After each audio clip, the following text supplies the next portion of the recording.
Blood News Updates. Ako po si Cesar Soriano para hatid ang mga nangunang balita sa buong kapuluan ngayon. Kinumpirma ng National Bureau of Investigation o NBI na humiling na ito sa International Criminal Police Organization o Interpol ng Red Notice laban kay dating Ako Bicol Party List Representative Zaldico. Ayon kay NBI spokesperson Attorney Palmer Malyari, ginawa ang kahilingan sa pamamagitan ng Philippine Center on Transnational Crime matapos maglabas ng mga warrant of arrest ang 3 dibisyon ng Sandigan Bayan laban kay Ko at 15 iba pa kaugnay ng umano'y anomalya sa flood control. Una nang kinansela ng Korte at DFA ang Philippine passport ni Ko na idineklara na ring isang fugitive.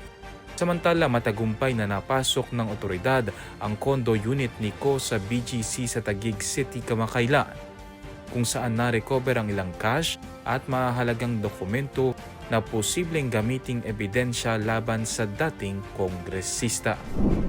Hindi seremonya kundi paghahanda sa totoong banta ang isinalang ng Zamboanga del Sur sa kauna-unahang Interagency Territorial Defense Exercise na Calazam Sur 0-2025 noong December 12.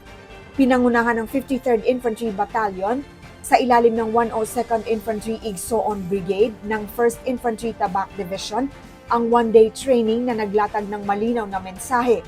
Hindi maghihintay ang lalawigan bago kumilos sa harap ng banta sa baybayin at teritoryo.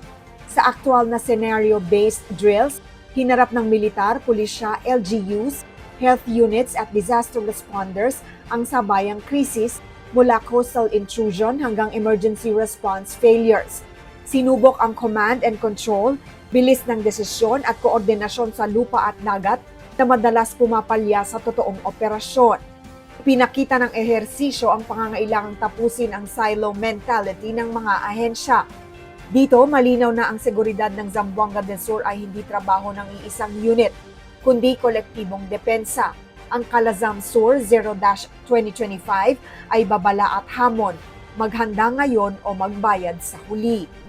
Aabot sa 7.13 million pesos na halaga ng hinihinalang ilegal na droga ang nasamsam sa 2 inabandonang ecobag sa Apartment Ridge Street, Barangay Urdaneta, Makati City nitong Linggo, Disyembre 14. Ayon sa Makati City Police, nakumpiska ang 3,665 na piraso ng hinihinalang ecstasy tablets, humigit kumulang 437 na gramo ng marijuana kush, 18 piraso ng marijuana oil vape cartridges at nasa 42 na gramo ng hinihinalang cocaine.